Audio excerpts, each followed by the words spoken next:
오늘 이렇게 우리 지목사님과 지목사님의 초청으로 여러분들과 함께 성경을 보게 돼서 무한 영광이고 그리고 감사를 드립니다. 하나님께 영광을 돌리도록 하겠습니다. 말씀에 바로 들어가도록 하겠습니다. 오늘은 믿는 자가 행하는 삶의 실천이라는 제목으로 성경을 보려고 합니다.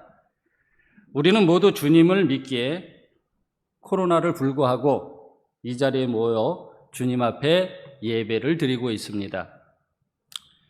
주님을 믿는 자는 어떠한 삶을 살아야 주님이 기뻐하시며 주님의 보호를 받는지 사도 바울의 고백을 통해서 알아보고자 합니다. 믿는 자가 행해야 할 삶의 실천에 대해 골로새서는 세 가지로 이야기를 하고 계십니다. 첫 번째, 복음을 전하는 일꾼이 되어야 합니다.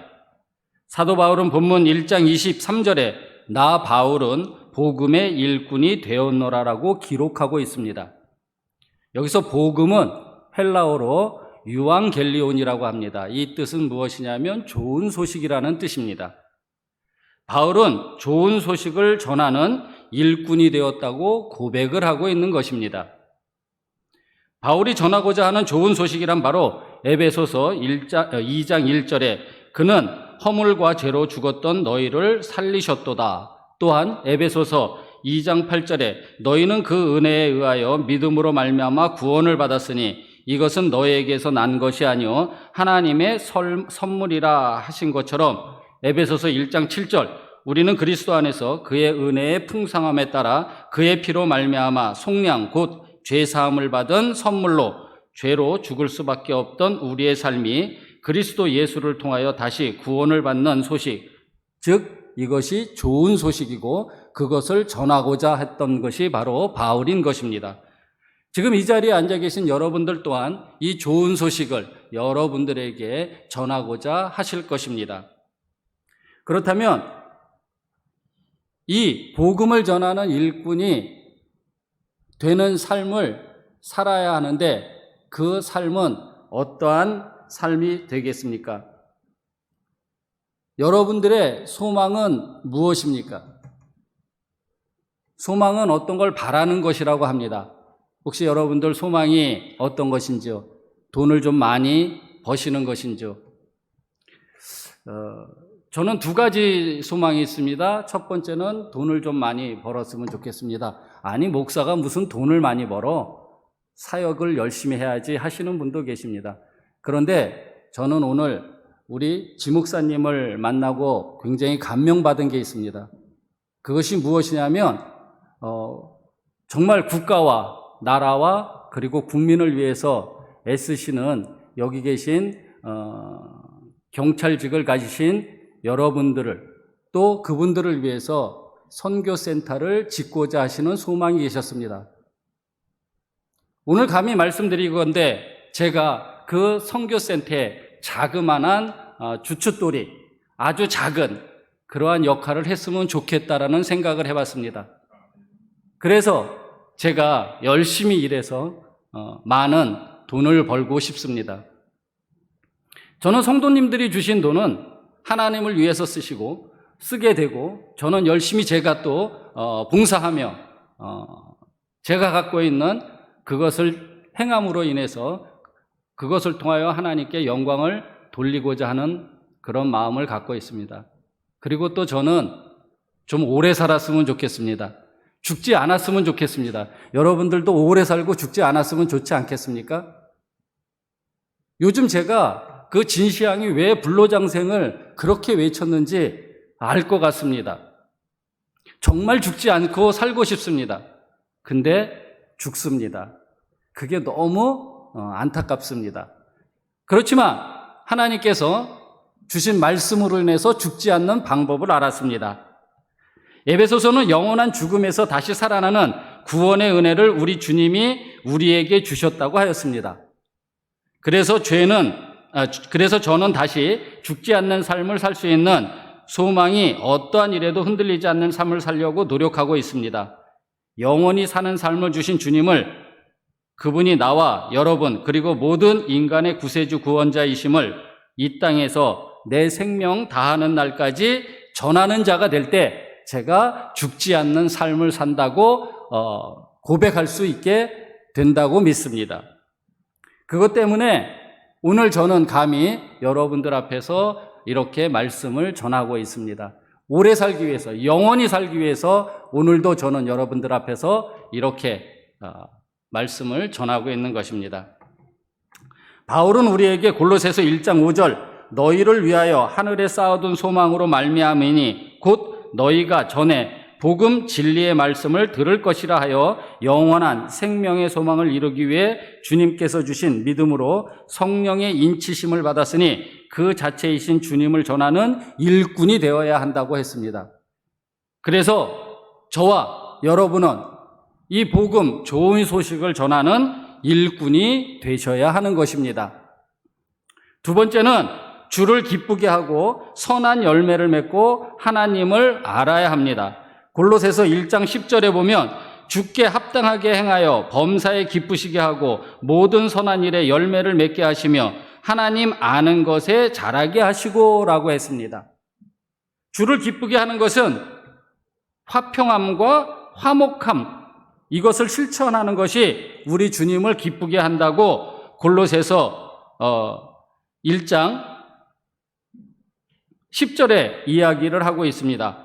또한 골로새서 1장 20절에 우리 주님께서 그의 십자가의 피로 화평을 이루사 만물 곧 땅에 있는 것들이나 하늘에 있는 것들이 그로 말미암아 자기와 화목하게 되기를 기뻐하심이라 이렇게 얘기했습니다. 즉 믿는 자는 화평과 화목을 추구해야 한다라는 것입니다. 화평은 충돌이나 다툼이 없이 평화로운 상태이며 화목은 서로 뜻이 맞고 정다움이란 국어사전적 뜻이 있습니다. 여러분들은 화평을 쫓아서 행해야 한다라는 것을 여러 번 듣고 알고 있습니다. 그런데 오늘 이 화평보다는 화목에 저는 초점을 좀 두려고 합니다. 이 화목이라는 것은 헬라어로 아포칼라소라고 해서 무슨 뜻이냐면 전적으로 화해시키다라는 뜻입니다. 여러분 예수를 믿는 이유가 바로 무엇이냐면 믿지 않는 사람들과 하나님을 전적으로 화해를 시키는 것입니다. 여러분 지금 그렇게 하고 계시는지요? 저는 이 코로나를 통해서 많은 분들이 교회가 어렵고 힘들다라고 하는데 저에게는 더 큰 소망이 되었습니다.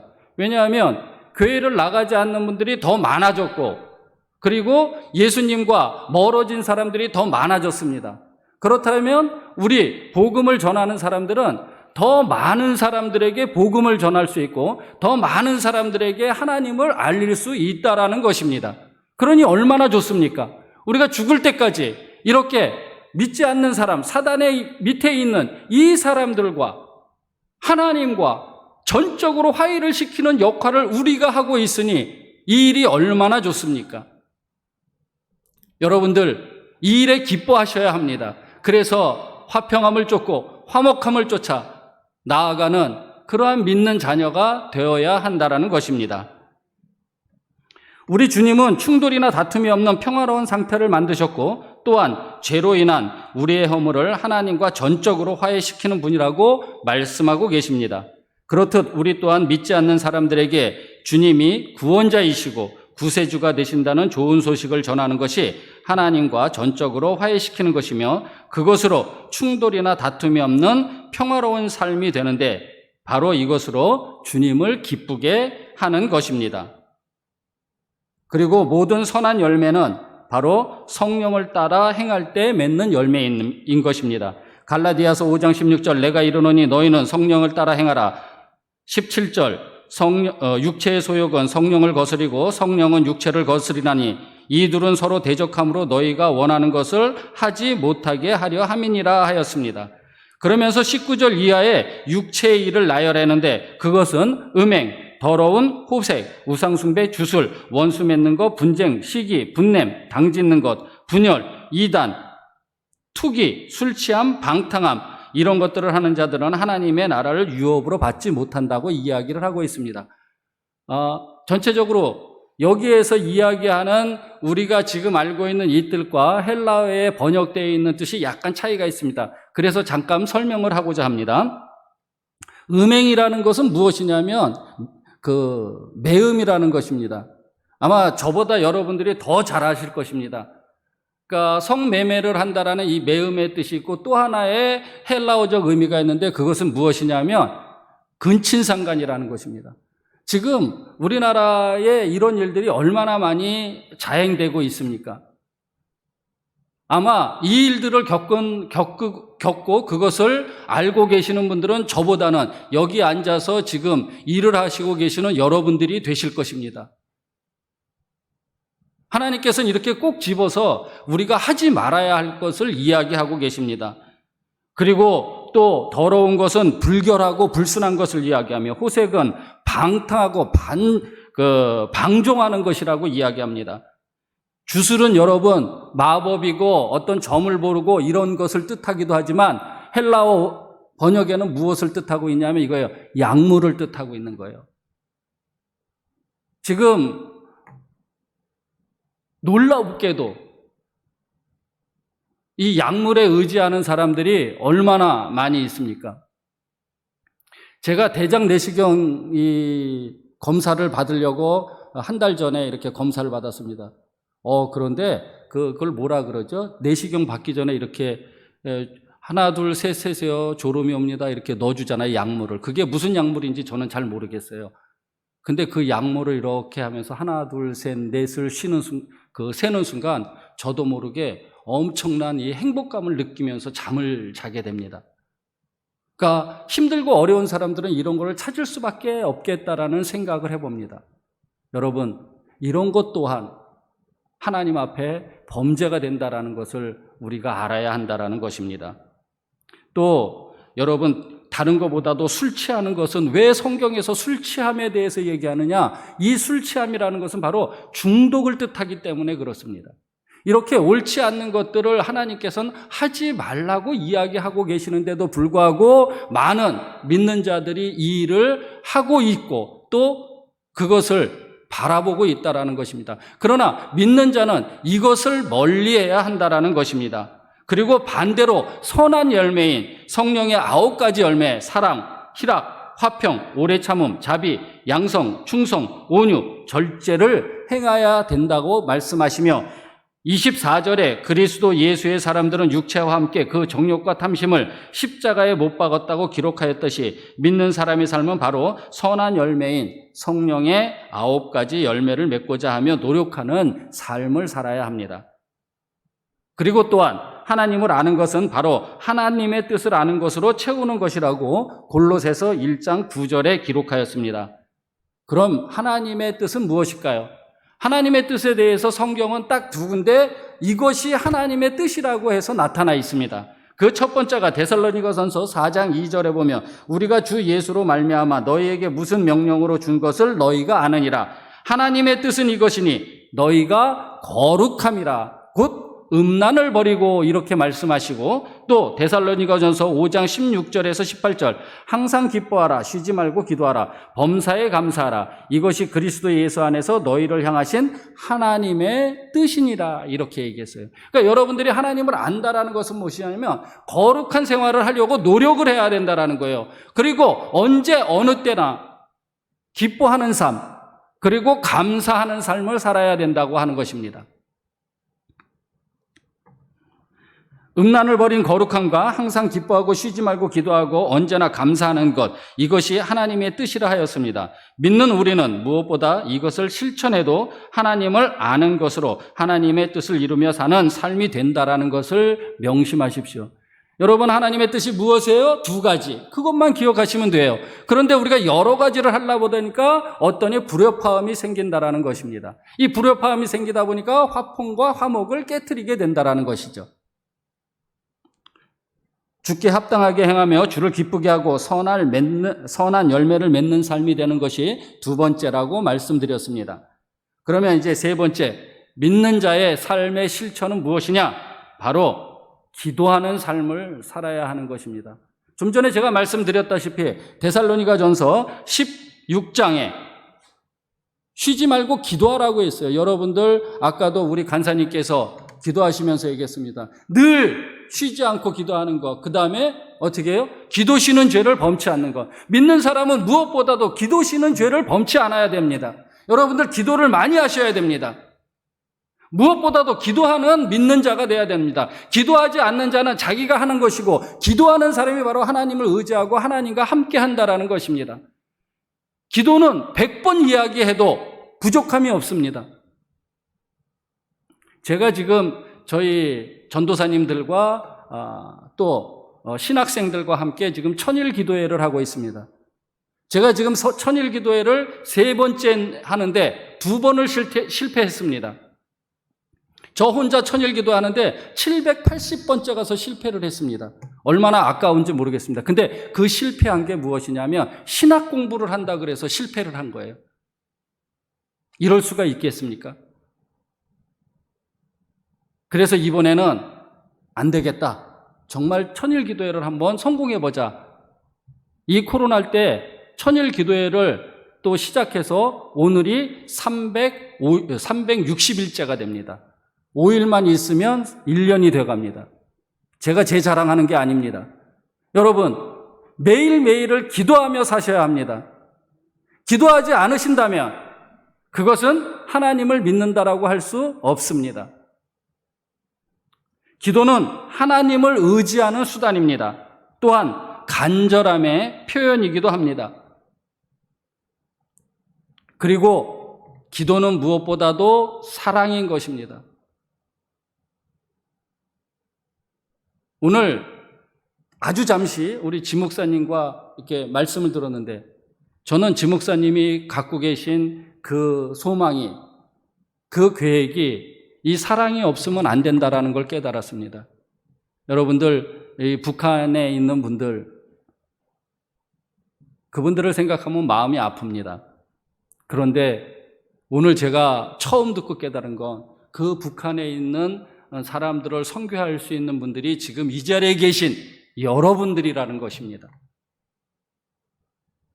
제가 그 말씀을 들으면서 굉장히 감명받고 이 등줄기에서부터 쫘르르 전기가 흘렀습니다. 바로 이것 아니겠습니까? 우리가 북한이 한 민족이라고 생각하면 그들을 위해서 애쓰고 기도하는 것, 우리는 그들을 모르지만 그들이 하나님을 알 수 있도록 우리가 지금 기도하는 것, 이것이 사랑이 아니면 무엇이 사랑이겠습니까?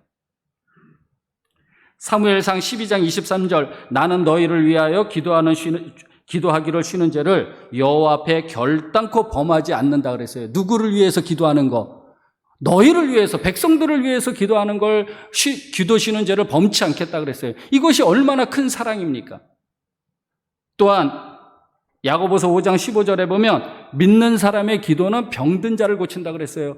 우리 힘들고 어렵고 정말 병든 사람들을 생각하면 얼마나 안타깝습니까? 그런 분들을 위해서 기도하는 것이 사랑이 아니면 무엇이겠습니까? 기독교는 사랑입니다. 근데 이 사랑은 어디서부터 시작된다고요? 바로 기도로부터 시작된다라는 것입니다.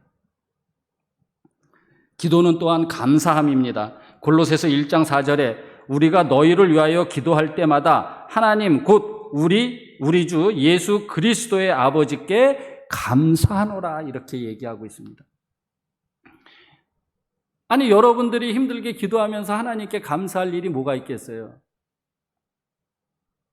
그것은 심은 대로 거둔다는 법칙이 있기 때문에 여러분들이 여러분들의 이웃을 위해서, 여러분들의 형제자매를 위해서 기도를 해주시면 그대로 여러분들에게 임하기 때문에 하나님께 감사하는 것입니다. 여러분, 그래서 많은 사람을 위해 기도하고, 그리고 여러분께서 이루고자 하는 것을 기도하셔야 하는 것입니다. 이렇게 기도는 나의 간절함의 삶의 표현이며 하나님을 의지한다는 고백과 함께 사랑과 감사의 삶의 여정인 것입니다.